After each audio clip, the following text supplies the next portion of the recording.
what we were working on yesterday. It is finding the square root of a complex number. Nobody's cheering. I know, right? And so that's what we're going to do today, and then I'm going to give you time today and tomorrow to work on this aspect of, yep, that too. This aspect of what we're doing, okay? Are we cool? As cool as we're going to be? We got to problem number 21 of the 27 yesterday on one of the worksheets. Ben, 21? 22 out of 27 of the worksheets. We rocked and rolled through them. So,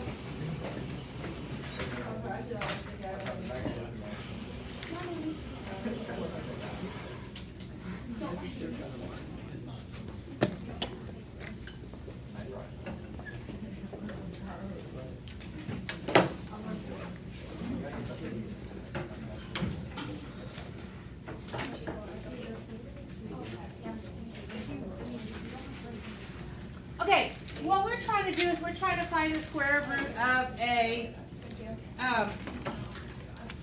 complex number. So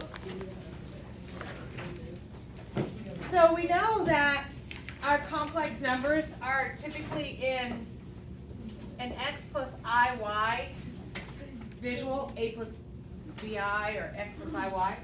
So I'm just going to use x and y. And we are trying to find the square root of it, okay? So it typically would be the plus or minus square root of our complex number.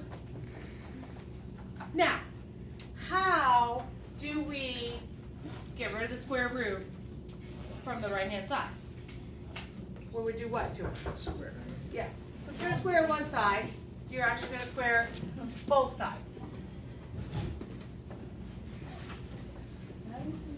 So step one of finding a square root of a complex number is to set it equal to x plus iy and square both sides. All right, are we good so far? So what happens on the right-hand side if I square root that? The square root goes away. The square root goes away. And what about the plus or minus? It's just plus. It's just positive, right? So this is going to be negative 2 minus 2 square root of 3i. Okay, what are we going to do on the left-hand side? Boil it out. So we're going to do x squared plus 2xyi's plus I squared y squared. I'll let you take that in. Does that make sense? Comes first if I was to rewrite it.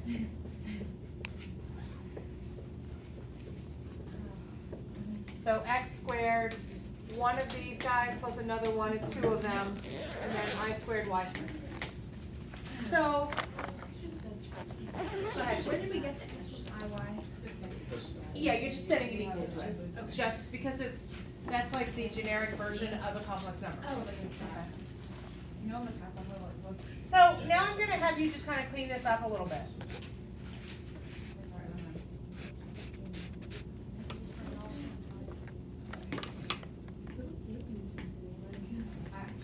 Okay. And one of the techniques we learned yesterday is if I have something set up like this, I put the reals with the reals and the imaginaries with the imaginaries and kind of set them equal to what is existing on the other side. So I'm going to rewrite this as x squared minus y squared. That's kind of a unit of reals. And then this guy would be plus 2x. Go ahead. Where did the I squared go? I squared is equal to Negative 1. negative 1, right? Yeah. Okay. So I'm going to take 2x, y, I. So now I've just kind of rearranged it. Reals kind of grouped together, imaginary grouped together, and that's equal to negative 2 minus 2 square root of 3i. So what I'm going to have you do here is I'm going to have you take the reals and set it equal to what is real on the right-hand side. Take the imaginary stuff and set it equal to what's equivalent to the imaginary stuff on the other side. So if I think of it, I've got x squared minus y squared is -2. Are we okay with that? And then what's the real gonna be? There's a little bit of discussion going on yesterday. Do I have to bring the i's with it? I'd say no, because they're both with i's, but I'll do it so you can see it and then maybe not do it again. Just cancel. Yeah, they just cancel. You see that the i's on both sides would cancel, so we're left with 2xy is -2 square roots of 3. Okay, so naturally, what does this thing call for me to do? System of Okay, wait a minute.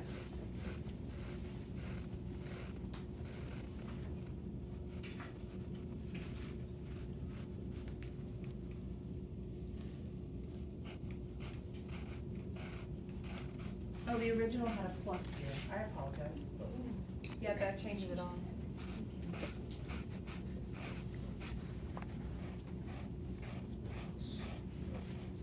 Yeah. That's not bad. There you go. Okay, so now, what do I do?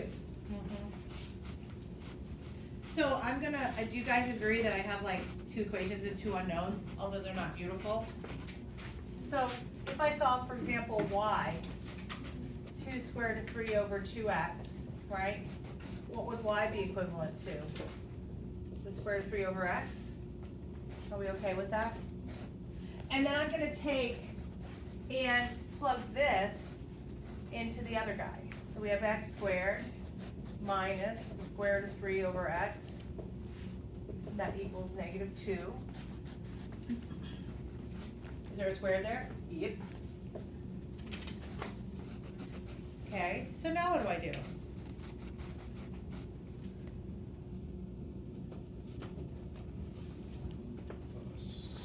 Do you agree it's?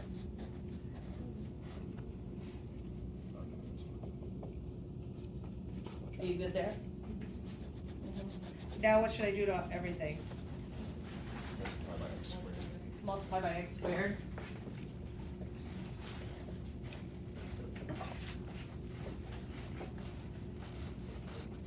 Okay. And then bring it all.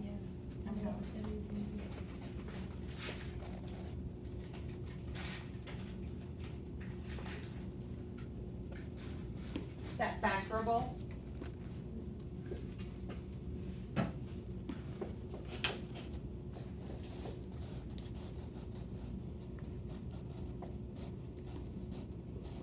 I think that works for us.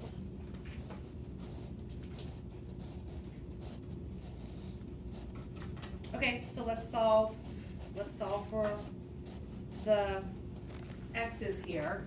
So I have x squared equals +1 and x squared equals -3. So what is x equivalent to from the very get-go? From the very beginning, what do we declare x as basically without saying it? A real number. A real number, right? And the y is attached with our imaginary. So if I'm looking over here, what are my values for x gonna be for this guy? Plus or minus 1, right? How about this over here? When we declared x to be real in the first place, can I have the square root of -3? In this lesson, normally yes, but because we're talking about it as a real, this would be not an option for my answers. Does that make sense? Okay, so now if I know x equals plus or minus 1, is it pretty easy to find my y values? Sure, so go ahead and find your y values with that.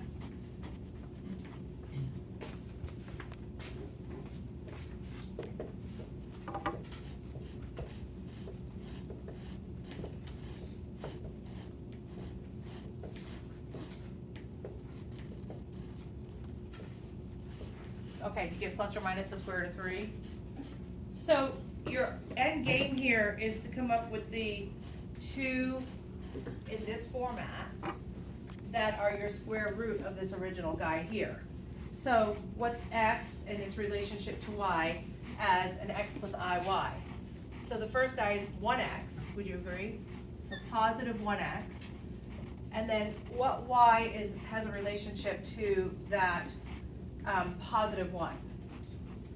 The square root of 3 plane, right? So plus the square root of 3i, that's one of them. And what would the other guy be?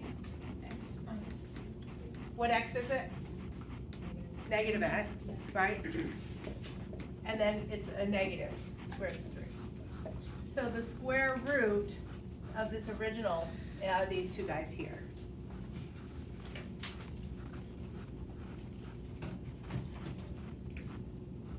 Lackluster, really. Not exciting. But occasionally they'll stick it on the Aice exam, so. So there we have it. Are we excited? We are. Okay, so let's talk about the homework that goes along with what you've seen so far, maybe.